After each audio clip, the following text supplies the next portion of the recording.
three letters, DEI, have become a slur, a dog whistle for woke and black. How did that happen? From America's first attempts at inclusion, to the boom of the George Floyd economy, to the bulldozing of DEI by Trump. I'm about to walk you through a turbulent and totally true history of the war over diversity, equity, and inclusion. This is Trendlines. For my latest article, I spoke to more than 30 professionals in the DEI space in order to understand the rise of DEI and what caused it to DIE. Let's go over the timeline. The first big federal experiment in inclusion starts way back in 1865. Within a year of emancipation, Congress creates the Freedmen's Bureau, and suddenly education opens up to the formerly enslaved. By the early 1870s, black schools are packed, and with federal troops still stationed in the South enforcing voting rights, black political power surges. More than 600 black state legislators, 16 black members of Congress, and 2 US senators were elected. In 1877, Reconstruction ends, and that entire political infrastructure collapses. Jim Crow and the Klan erase a decade of progress for nearly a century. By the way, this isn't going to be a video on the history of racism. I'm just making this point to show how real civil rights gains can be wiped away in an instant. Fast forward to 1948. President Truman desegregates the US military, ordering equality of treatment and opportunity in the armed forces no matter your race, color, religion, or national origin. So now we're shifting from don't segregate to you must actively ensure equal opportunity, which is basically DEI logic. 1964, Title VII of the Civil Rights Act bans discrimination in employment. This is the legal backbone for modern DEI in workplaces. Then LBJ signs an executive order requiring federal contractors to not only avoid discrimination, but to take affirmative action in hiring more employees of color. This is basically the OG federal DEI policy for the private sector. In 1972, the EEOC starts enforcing affirmative action. Employers now have to show receipts to prove they're tracking underrepresentation in the workforce. The University of Michigan launches one of the first campus offices of affirmative action, with many other schools like Harvard following by 1975. By 1977, companies with federal contracts build equal opportunity divisions, but the following year, the Supreme Court rules on Bakke, a white applicant who challenges UC Davis's 16-seat minority quota. The court kills racial quotas and launches the era of holistic review, where race becomes just one factor in the admissions mix. In the mid-1980s, President Reagan's playbook was to cut enforcement and kneecap the affirmative action system without formally killing it. In 1987, a game-changing labor report predicts the next generation of workers will be mostly women, immigrants, and people of color. It was called Workforce 2000. Businesses freak out. They are not ready for what's coming. And suddenly, diversity training becomes a must-have line item in HR budgets. Cue those corny training videos we were all forced to watch. In today's multicultural workplace, respecting our differences is key. So whether you're closing a deal... Throughout the 90s, consulting firms spring up, and for years, companies perform random acts of diversity. By the time the pandemic hits in March 2020, DEI felt like it was softening. Weakened by compromise and decades of lawsuits, it feels more like a box to check rather than real change. Then something happened that reignited the national dialogue around racial justice.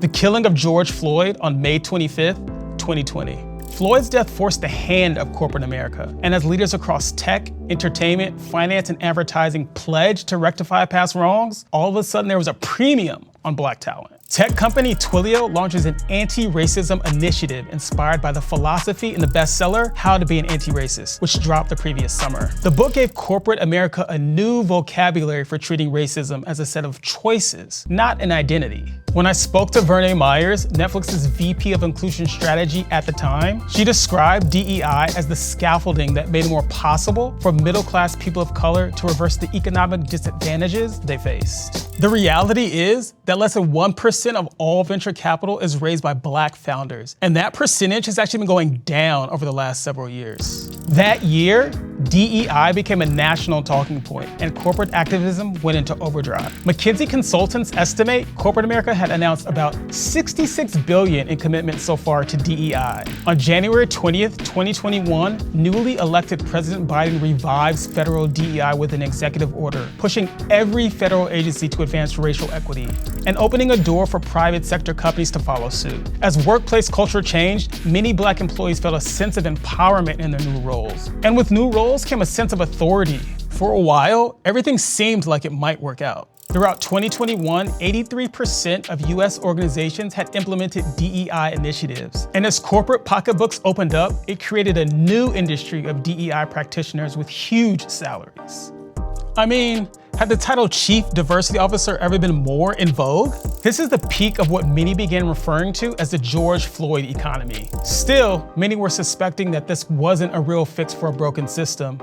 I mean, how do you suddenly hire 20% more Black people after decades of not doing that? Consultant Darren Martin Jr. of Bold Culture told me, quote, "It was positive discrimination. Companies were trying to do more things more radically in too short a time. All of a sudden, there was this expectation that 100-year-old companies could somehow install a chief diversity officer and they would solve racism overnight. But the job of DEI pros wasn't to do that. Their job was to make recommendations on how to better support Black employees. The most obvious way to do that is better pay and promotions. But that doesn't give corporations the headlines that they want. Almost all of the DEI leaders I spoke to for my article agreed on one point. They were set up to fail. Corporate America, it turned out, wasn't all that interested in the business of change. And before long, the tide shifted. DEI fatigue was on the rise. In November 2022, Elon Musk buys Twitter and cuts its workforce by 75%. As a backlash commenced, DEI budgets were the first ones to get slashed as soon as the economy got tight, and positions tied to DEI were on the chopping block.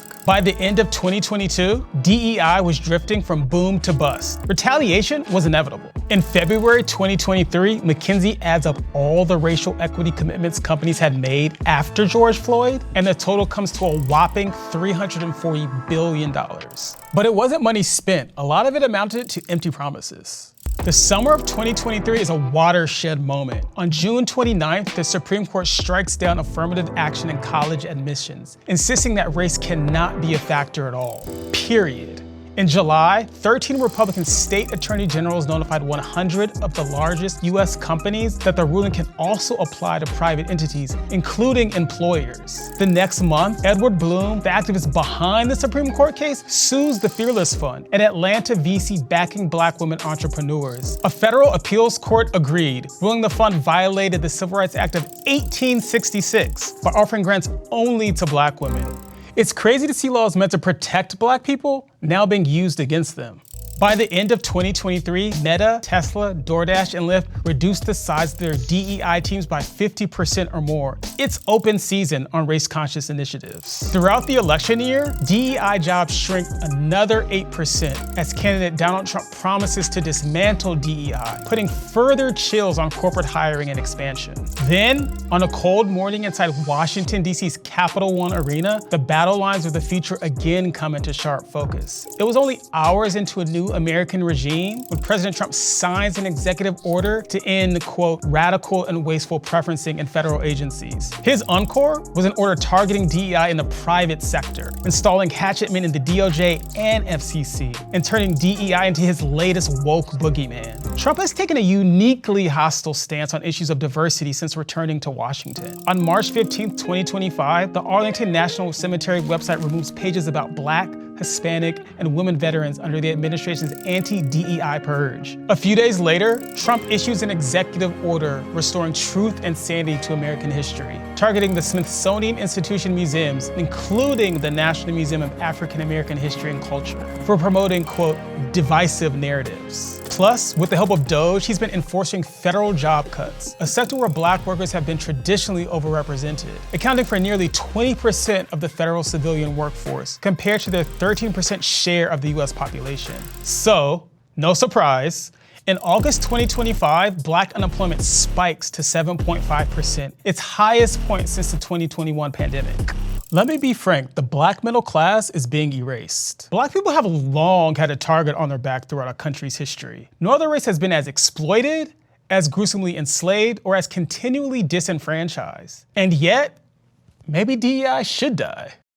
I mean, all the DEI pros I spoke to agreed that the goals around DEI were never all that clear. Maybe it was a little too performative, maybe the DEI leaders had too little control, maybe it all went a little too far? Us versus them? I mean, sure, Trump is smashing DEI to pieces, but some folks will also argue his rage is proof of how far the movement has come. maybe we were making progress. I guess that's what made DEI so dangerous to the people who ultimately wanted to maintain the status quo. It would have elevated not just a few people, but the fortune of many, and perhaps would have been a real start at reorganizing America's class dynamic. And that was the scary part. So where does DEI go next? Will the mission change? Is there still hope for what it can accomplish? I've been trying not to adopt such a fatalist attitude, but maybe this is just the natural end of things. And maybe this version of DEI in the workforce, the one obsessed with hollow representation and corporate theater, has to die. And maybe that's the only way to bring it back to life in a way that actually benefits people. I'm Jason Parahm, thanks for watching.